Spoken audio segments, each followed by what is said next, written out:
여기 주시는 하나님의 말씀은 마가복음 12장 1장 12절로 13절까지 말씀입니다. 구약 성경 50이면 마가복음 1장 12절로 13절까지 말씀을 제가 봉독하도록 하겠습니다. 이 기록된 계시의 말씀을 봉독할 때에 지금도 살아 계셔서 우리 각 사람 심령 안에 실체로 거하시는 주님의 음성을 친히 들으시기 바랍니다. 성령이 곧 예수를 광야로 몰아내신지라 광야에서 40일을 계셔서 사단에게 시험을 받으시며 들짐승과 함께 계시니 천사들이 수종 들더라. 아멘. 오늘 본문은 단 2절밖에 안 됩니다. 그런데 오늘 본문은 진짜 단어 하나도 그냥 넘길 수가 없을 만큼 굉장히 한 단어 하나가 의미가 있고 그리고 굉장한 모순으로 가득 차 있는 본문이기도 합니다. 우선 12절을 보시면 성령이 곧 예수를 광야로 몰아내신지라 라고 되어 있는데 아무리 삼위일체라도 성령은 제3위가 되고 예수님은 제2위가 되시는데 성령이 예수를 몰아내신다 이 말이 과연 맞는 말이냐? 사실 모순이죠. 그래서 제가 원문을 찾아봤더니 이 성령으로 번역된 단어가 그냥 푸뉴마예요. 푸뉴마는 영이죠. 영. 우리 심령도 푸뉴마라고 표현합니다. 그런데 이제 12절에는 지금 성령이라고 번역을 했지 않습니까? 그러면 왜 그냥 푸뉴마를, 그러니까 우리 심령에도 쓰는, 그 다음에 천사에게도 쓰는 이 푸뉴마를 왜 성령으로 번역했냐는 문제가 생기는 거죠. 그런데 이제 푸뉴마가 아니라 그냥 푸뉴마가 아니라 토푸뉴마입니다. 우리 호예수 알죠? 호예수. 그러니까 헬라어는 단어 앞에 명사를 말하는 거죠. 단어 앞에 꼭 관사를 하나 붙여요. 그냥 그게 고유 명사든 뭐든 상관없어요. 그냥 그 단어 명사가 있으면 그게 이름이 되었던 물건이 되었던 지명이 되었던 어쨌든 그 명사 앞에는 관사를 붙인다 이겁니다. 그래서 예수도 그냥 예수가 아니라 호예수가 되는 겁니다. 근데 이제 푸뉴마도 그러니까 명사니까 그 앞에 관사를 붙이는데 이제 그 명사의 종류에 따라서 호도 붙이고 토도 붙입니다. 해도 붙이고요. 그래서 이제 푸뉴마는 그러니까 중성이기 때문에 토를 붙입니다. 또 문법이냐? 이렇게 생각하실 수 있는데, 그러니까 그럼 문법 빼고 복잡하니까 예를 들겠습니다. 이제 우리가 뭘 가르칠 때 그냥 이거 저거라고 말을 많이 하잖아요. 근데 원래 이거 저거는 이것 저것이잖아요. 그러니까 어떤 물건을 가리키는데 가까운 데를 가리킬 때는 이거라 부르고 좀 먼 거를 가리킬 때는 저거 이렇게 하지 않습니까?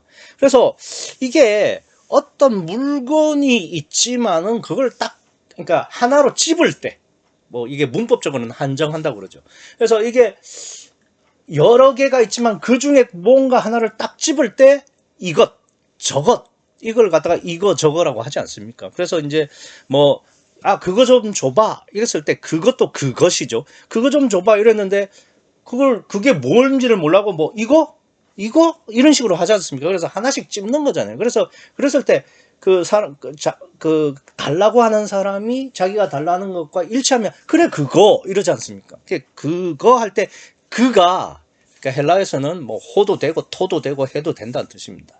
그래서 오늘 본문은 그냥 푸뉴마가 아니라 토푸뉴마예요. 그러니까 그 영 이렇게 되는 거죠. 그 영, 그거 마찬가지로 그 영이 되는 겁니다. 그런데 이거 보시면 여기 12절 오늘 본문이 13절이지 않습니까? 이게 한 단락입니다. 근데 그 앞에 11절까지는 예수님께서 성령 침례, 그러니까 침례 요한이 준 물 침례로 물속에 들어가셨다가 올라오실 때 성령을 받는, 그러니까 성령이 위에 임하시는 그 성령 침례 장면이 돼 있지 않습니까? 그러니까 거기 보시면은 이게 10절에 곧 물에서 올라오실새 하늘이 갈라짐과 성령, 여기서는 정확하게 호하기우스 푸뉴마라고 되어 있습니다. 그러니까 하기우스 푸뉴마라는 말이 정확하게 나와 있다 이거죠. 성령이라고. 그 성령을 이 12절에 토푸뉴마가 고대로 받아요. 고 성령이, 고 영이 이런 뜻입니다.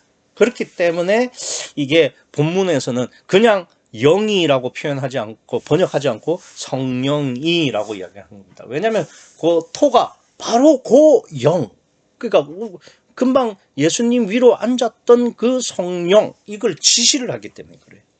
그래서 성령이라고 번역을 한 겁니다. 뭐 그래서 원문에는 이제 푸뉴마로만 되어 있지만 그 앞에 토, 그러니까 그라는 게 붙어 있기 때문에 지금 성령이라는 번역을 한 겁니다. 그러니까 뭐 번역이 잘 된 거죠. 그런데 이게 이제 뭐 토 푸뉴마가 그냥 이 푸뉴마가 그냥 영이 아니라 성령이라는 것을 알아도 금방 제가 말씀을 드린 것처럼 그러니까 성령은 제3위인데 제2위이신 예수님, 성자 하나님을 내몰 수 있느냐의 문제가 되는 겁니다. 그래서 사실 이 오늘 본문을 보면 조금 사실은 고개를 갸우뚱해야 정상인 거죠. 이게 말이 안 맞으니까. 그런데 그러면 왜 이 성경은 성령이 곧 예수를 광야로 몰아내신다라고 말씀하셨을까? 이게 중요한 거죠. 그래서 그 앞에 11절에 그러니까 하늘로서 소리가 나기를 다음에 이제 너는 내 사랑하는 아들이라 내가 너를 기뻐하노라, 요 부분에서 내가 너를 기뻐하노라를 이게 잘 해석해야 된다고 말씀을 드렸습니다. 그러니까 내가 너를 기뻐하노라가 아니라 내가 너를 사랑하는 아가페하는 아들로 여기는 것은 그 뒤에 너가 내 안에 성령을 영접했기 때문이다. 제가 그렇게 해석을 했지 않습니까? 그러니까 그런 거 제가 해석한 게 아니라 본문에, 그러니까 헬라어 원문에 그렇게 기록이 돼 있어요. 그래서 그걸 그냥 저는 직역을 했을 뿐이죠. 근데 그거를 생각하면은 우리가 그 예수님께서 성령을 영접했다는 것이 단순히 육체 안에 성령을, 그러니까 뭐 몸속에 성령을 넣으셨다는 뜻이 아니라 제가 말씀드렸지 않습니까? 그러니까 예수님은 말씀 한마디도 감정 하나도 성령이 아니면 안 되는, 다시 말해서 예수님의 마음의 주인을 성령으로 받아들인다라는 것이 내가 너를 기뻐하노라로 번역되었지만 사실은 네가 네 안에 성령을 마음의 주인으로 영접했기 때문이다라고 말씀을 드렸습니다. 그렇기 때문에 그러니까 그렇게 11절에 내가 너를 기뻐하노라 그게 사실은 너는 네가 네 안에 성령을 마음의 주인으로 영접했기 때문이다라는 그 말씀이 있기 때문에 12절에서 성령이 예수를 광야로 몰아내신지라도 성립이 되는 거죠. 왜냐하면 예수님은 이미 성령을 마음의 주인으로 영접했기 때문에 성령이 광야로 몰아내셔도 제 이격을 따지지 않으신다 이 말이죠.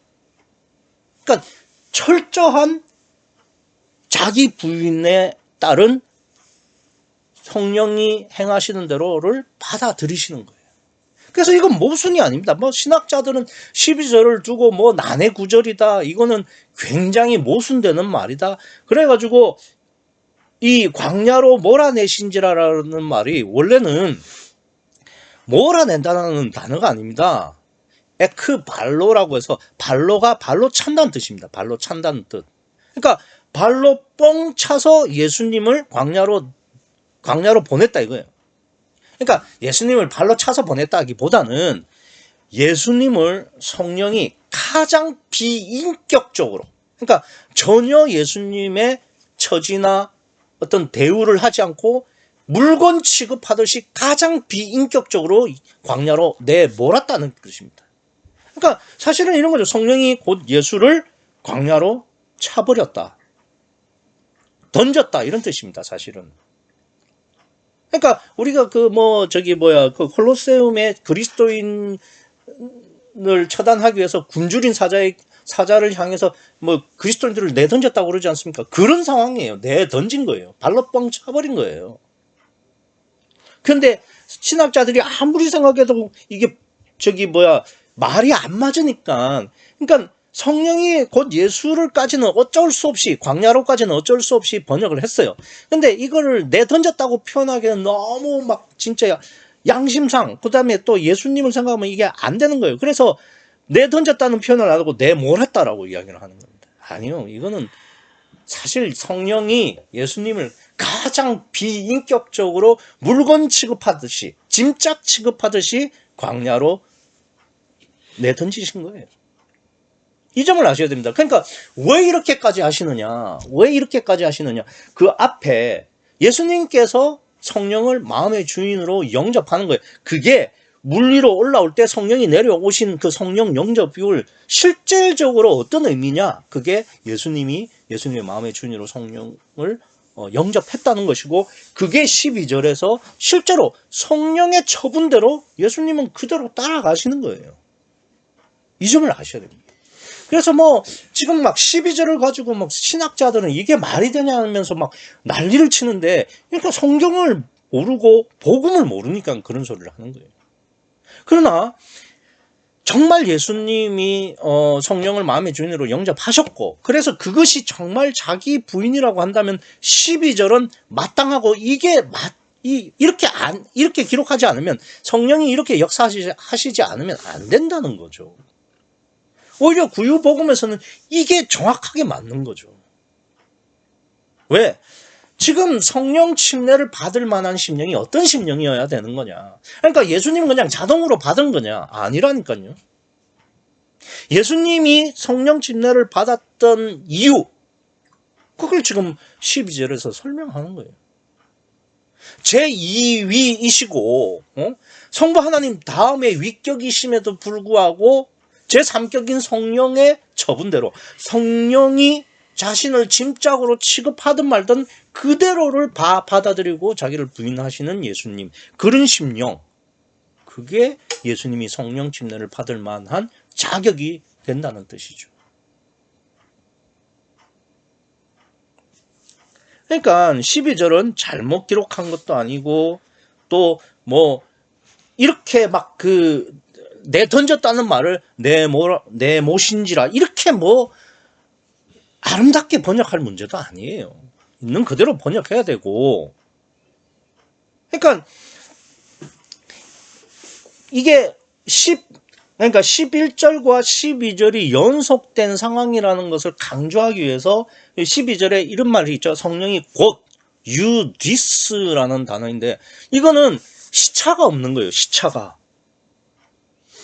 그러니까 11절과 12절이 사실 다른 단락으로 나눠져 있고, 그러니까 성령 침례 장면과 광야로 가는 장면이긴 하지만, 이게 그러니까 그 사이 어떤 시간적인 텀이 있고, 그 다음에 공백이 있는 상황에서 이제 그 다음에 예수님이 광야로 가신 게 아니라, 성령 침례를 받자마자 바로 광야로 성령이 내던졌다는 말입니다. 왜 예수님께서 성령을 받을 수밖에 없는 심령이냐? 예수님의 영이, 예수님이 어떠한 믿음을 갖고 있느냐, 어떻게 자기를 부인할 수 있는 존재이냐, 이걸 정확하게 보여주시기 위해서 곧 유디스라는 단어를 쓰는 겁니다.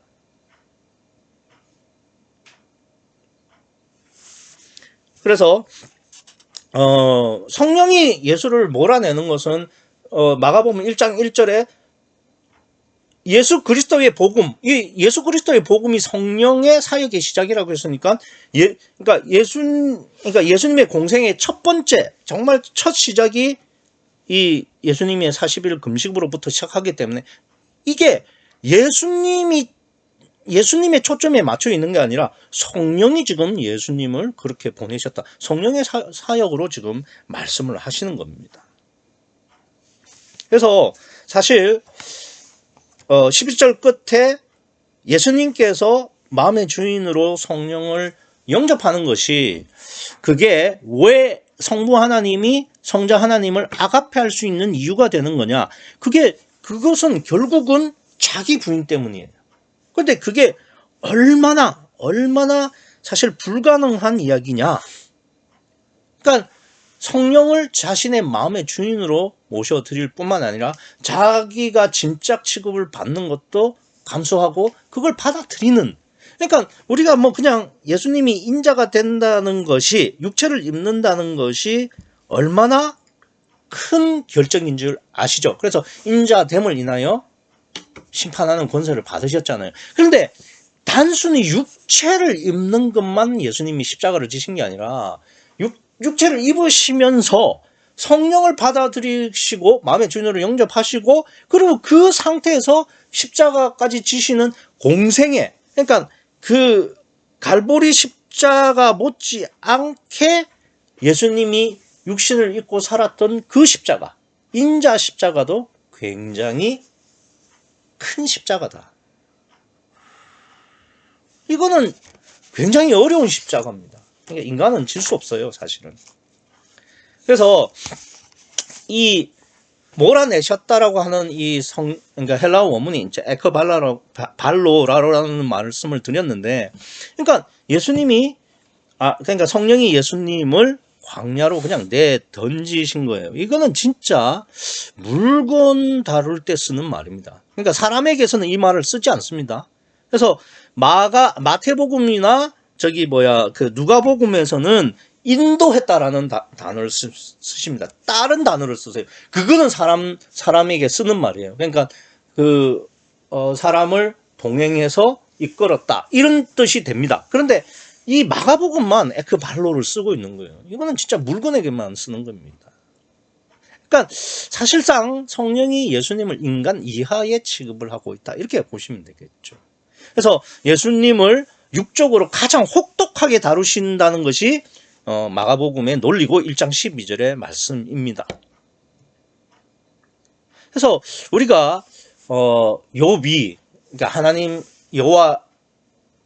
여호와의 허락에 따라서 사탄의 시험을 받지 않습니까? 그때 이제 욥의 전신, 그러니까 정수리부터 발바닥까지 욕창이 나요. 그래가지고 그 개들이 너무 가을이 오니까 욥이 그냥 기왓장으로 자기 몸을 긁고 있으니까 개들이 와서 거기를 핥는 거예요. 그러니까 그 장면이 뭘 하는 거냐면, 욥은 이제 개만도 못한, 짐승만도 못한 존재가 되었다. 그러니까 물건 같다, 그런 이야기. 짐승만도 못하다, 이 말이에요.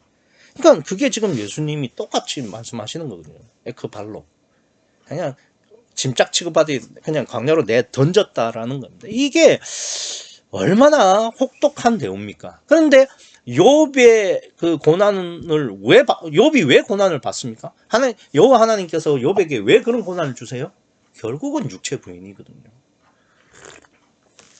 그러니까 예수님에게도 왜 짐짝을 던지듯이 에크발로라는 단어를 쓰시느냐? 그러니까 예수님을 그 자기 부인의 가장 극한점까지, 진짜 더 이상의 그 자기 부인은 할 수 없을 만큼 가장 최적점까지 내려 앉히시는 의미가 된다는 뜻이죠. 마치 욥이 온몸에 욕창이 나서 개가 핥는 것은 짐승 이하의 존재가 됐다라는 의미인 것처럼, 그것을 통해서 자기 부인을 욥에게 가르치시려고 하는 것처럼 예수님은 얼마나 자기가 부인된 존재인지를 증명하시기 위해서 우리가 알게 하시려고 인간 이하, 짐승보다 못한 존재로 취급을 하시는 거죠. 그래서 그런 혹독한 과정을 통해서 예수님이 왜 성령 침례를 받을 수밖에 없는 존재인지, 예수님의 믿음이, 그러니까 성부 하나님에 대한 믿음이 어떠한지, 자기를 어떻게 부인하셨는지를 우리에게 똑똑히 보라, 이 말입니다. 근데 예수님은 그걸 그대로 받으시죠. 그러니까 성령이 에크발로 하는 걸 받으시는 거예요. 그러니까 성령이 어떻게 하든지 간에 다 받으시고 자기를 온전히 부인하시는 겁니다. 이게 자기 부인이에요. 우리는 뭐 조금 내가 참고 내가 몇 년 그 상황에서 견디는 걸 가지고 자꾸 자기 부인이라고 그러는데 그거 아닙니다. 정말 진짜 이거는 진짜 안 참아야 되는 거 아니야? 못 참아야 되는 거 아니냐? 그럴 때도 온전히 참는 것이 자기 부인이에요. 예수님을 보라 이겁니다.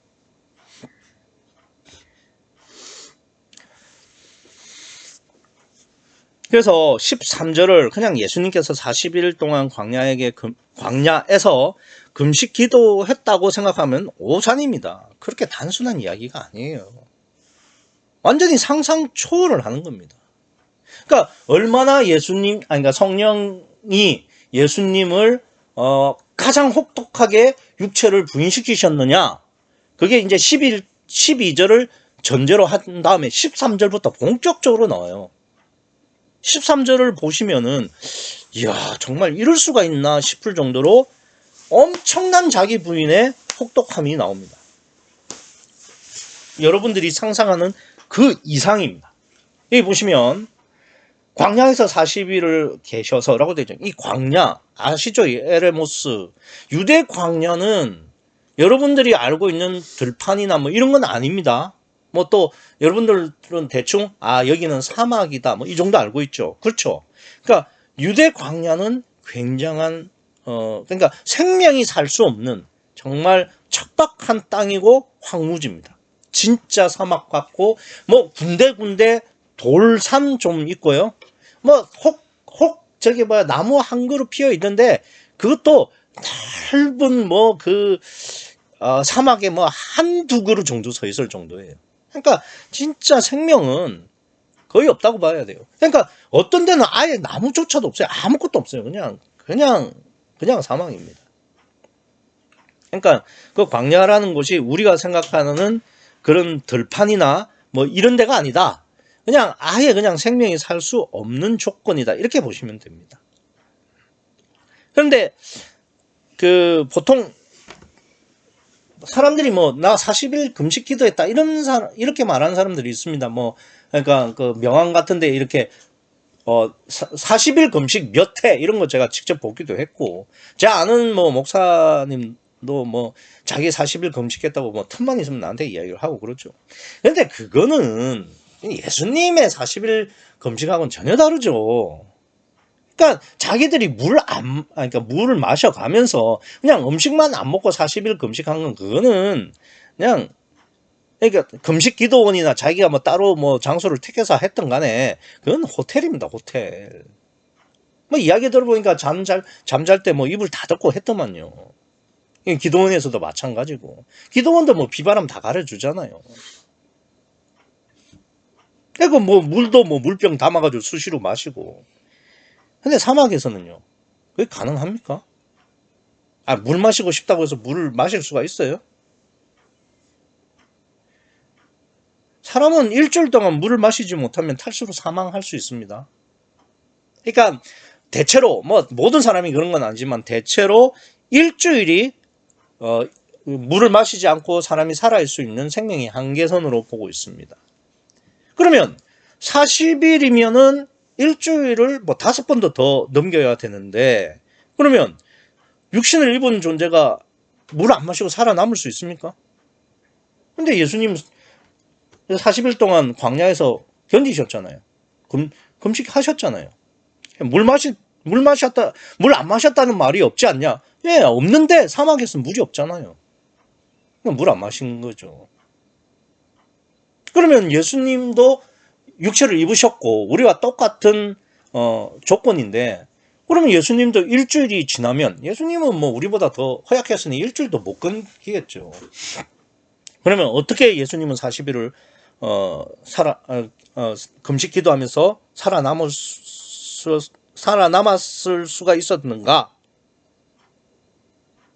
보통 사람들은 그렇게 이야기합니다. 아니 신학자들의 이야기예요. 예수님이 하나님이시니까 어떤 기적을 행해서라도 살아남았을 것이다. 예를 들면 그러니까 그 갈증이 나면 예수님께서 물을 이렇게 만드셔가지고 마셨거나 예수님은 그렇게 탈수가 나지 않도록 예수님께서 자체적으로 조절을 했을 거다. 그러니까 기적이나 이적을 행하셨다는 이야기가 되겠죠. 아니 그러면 하나 여쭤볼게요. 그러면 그게 무슨 금식이고 그게 무슨 자기 부인이에요? 예수님이 하나님이시라서 그렇게 할 것 같으면 뭐하러 광야로 가십니까? 그냥 집에 계시지.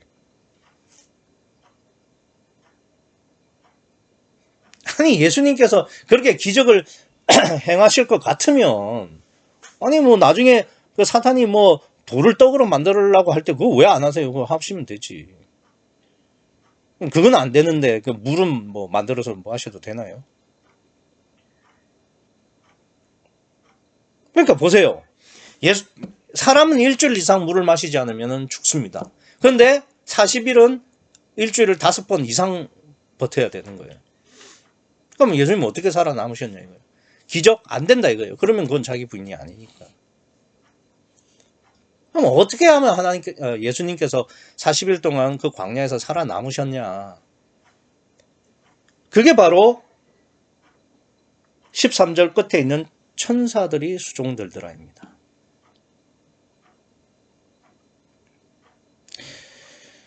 그러니까 천사들이 수종을 들었기 때문에 예수님은 목이 마르지 않고 살아남을 수 있었습니다.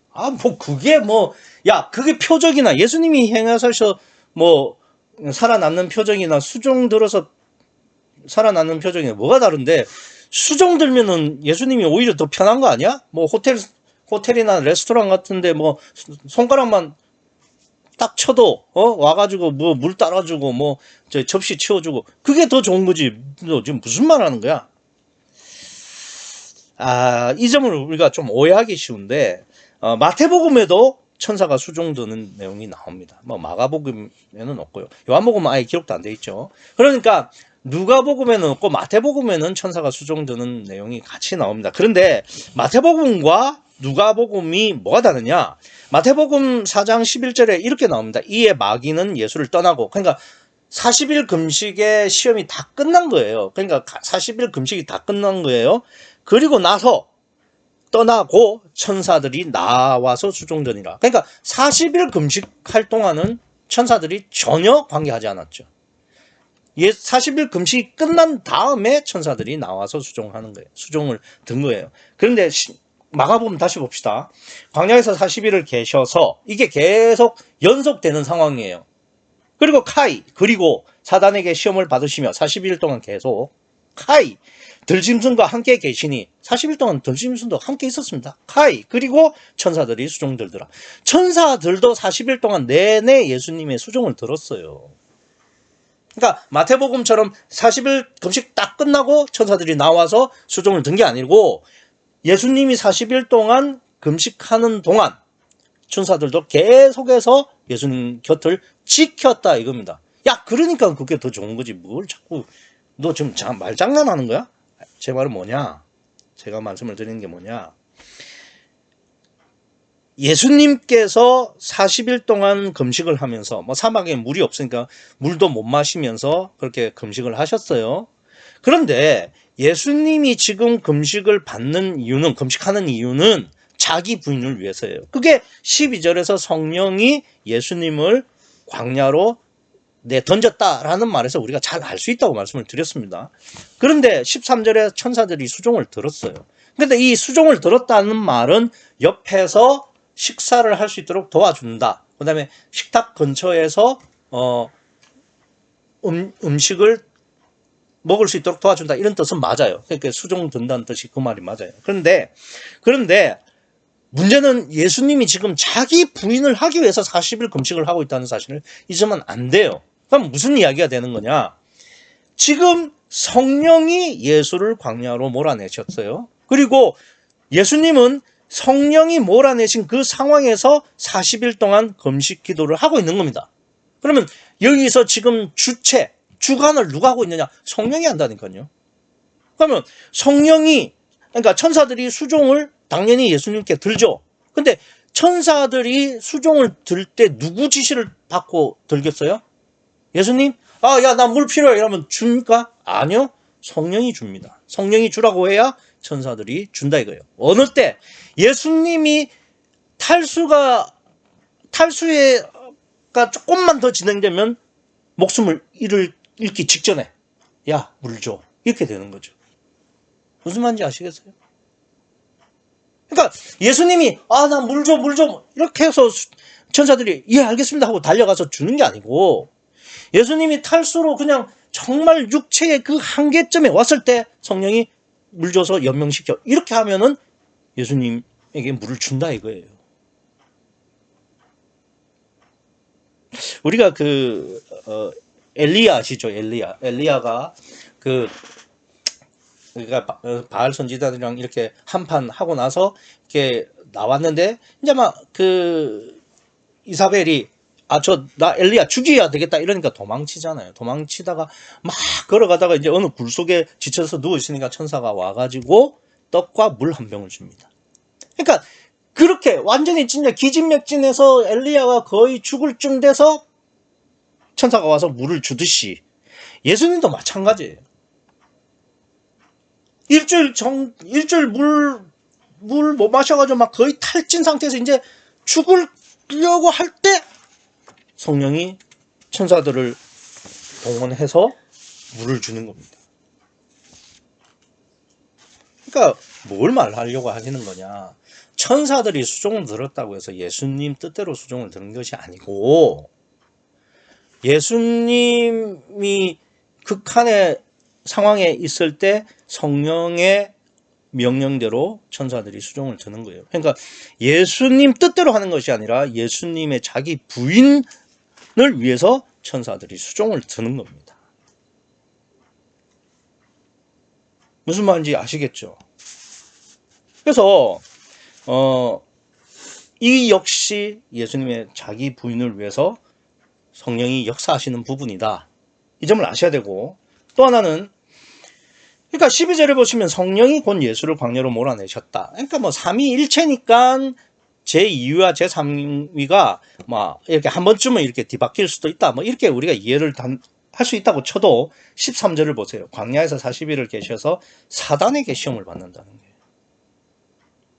보세요. 사단은 영이지만 피조물입니다. 예수님은 창조주시고요.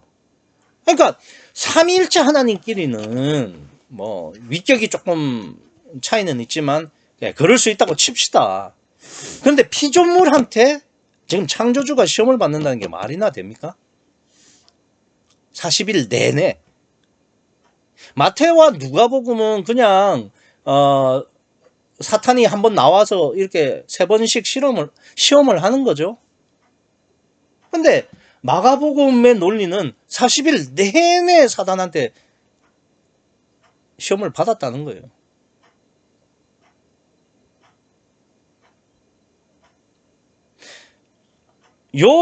아까 제가 욥을 말씀드렸는데 욥은 사람이니까 뭐 마귀에게 시험 받을 수 있죠. 뭐 같은 피조물끼리니까.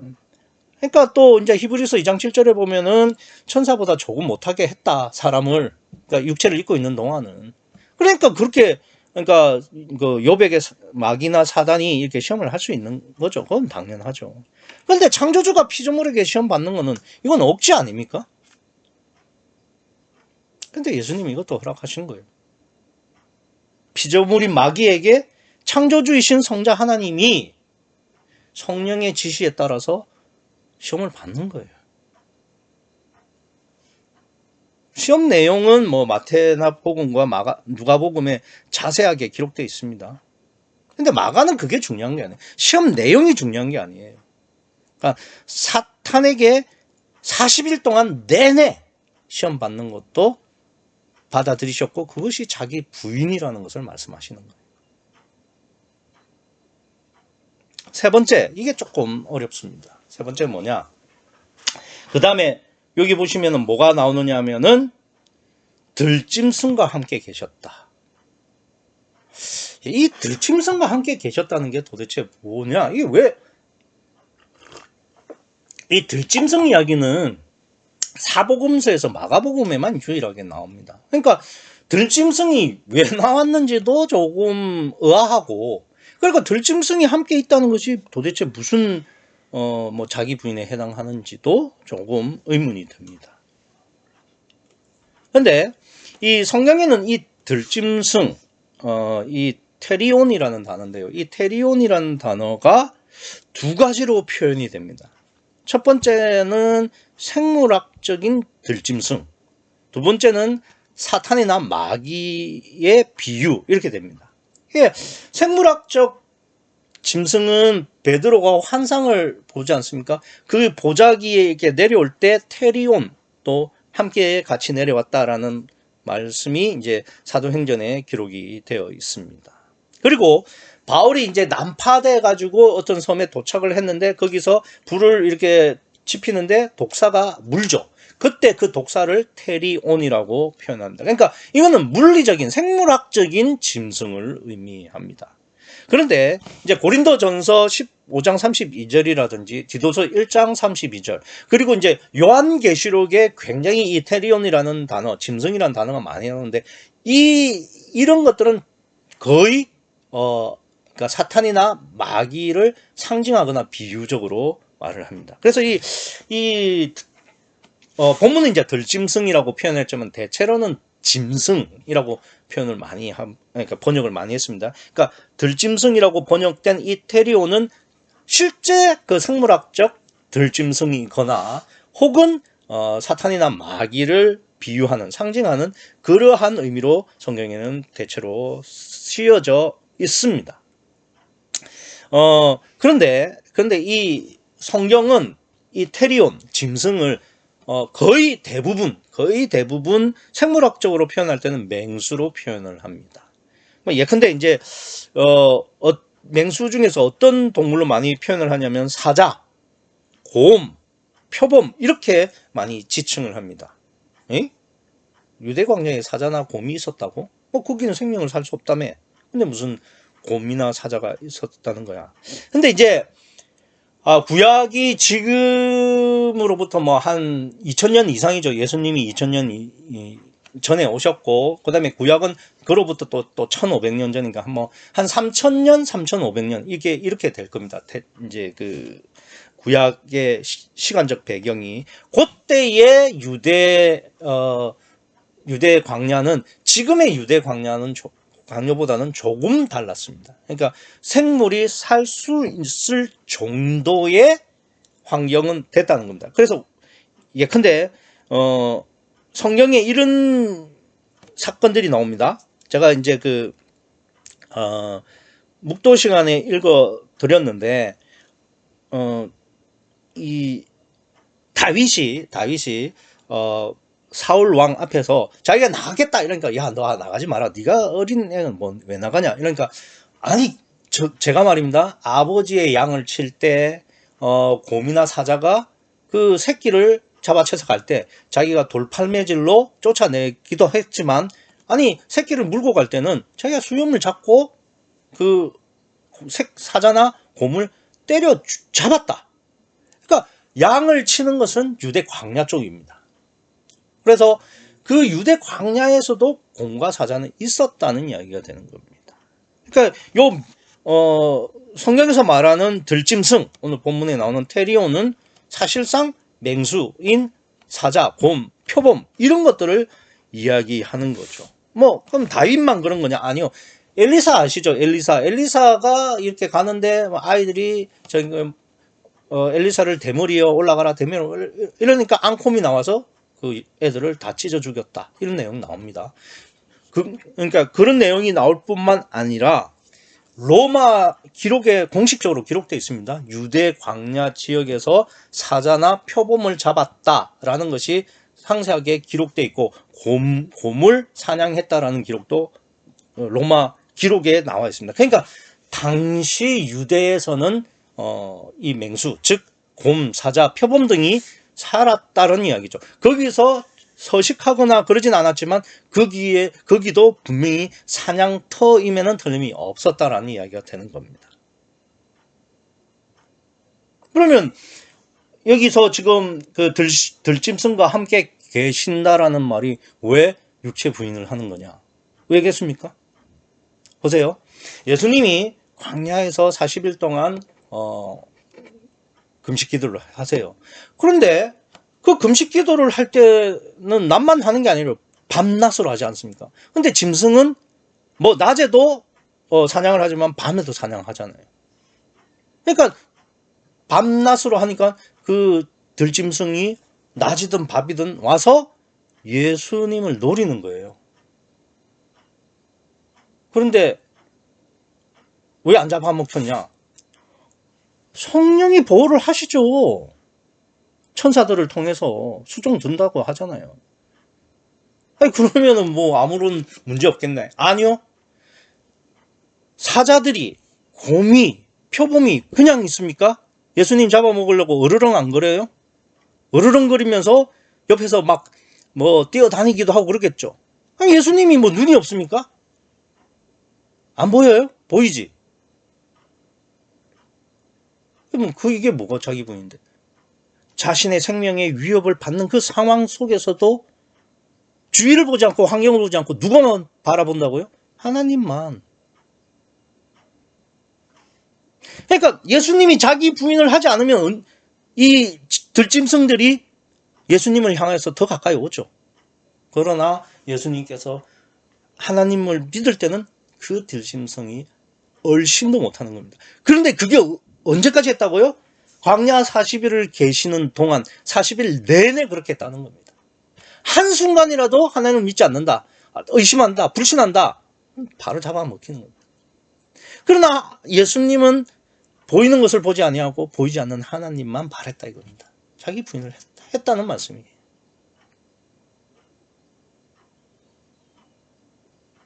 그러니까 지금 이 성령이 예수님을 광야로 던진 것은 애초에 성령이 예수님을 던지는 것부터가 자기 부인이죠. 그건 말이 안 되니까. 더군다나 예수님을 짐짝 던지듯이 던졌으니까. 발로 차버리듯이 했으니까. 그것마저도 자기 부인입니다. 그런데 그 광야 안에서의 실질적인 내용이 뭐냐? 이게 굉장히 심각한 거예요.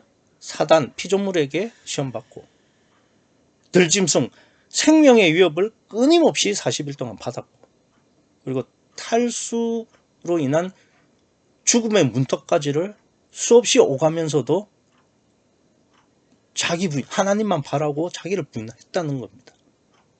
그러니까 이렇게 가장 혹독하게 자기 부인을, 육체 부인을 하신 분이 바로 예수님이세요. 그렇기 때문에 성령 침례를 받으실 만한 자격이 되시고 성부 하나님의 아가페 하시는 아들이 되실 수 있는 겁니다. 여러분은 탈수로 죽기 직전까지 가보셨나요? 또 맹수의 울음, 뭐 이걸 다 바꾸면 내가 이제 진짜 곧 죽기 직전의 상황까지 몰려보셨나요? 그런 상황에서도 그런 것들은 전혀 개의치 않고, 전혀 관심 두지 않고, 정말 하나님만 바라보지 않는 이상, 그렇게 하지 않은 이상은 자기 부인했다는 소리 하지 마세요. 네, 그렇습니다. 우리는 예수님이 아니기 때문에 뭐 광야에 갈 필요도 없고 40일 동안 금식을 할 이유도 없을지 모르겠습니다. 그러나 한 가지는 분명하죠.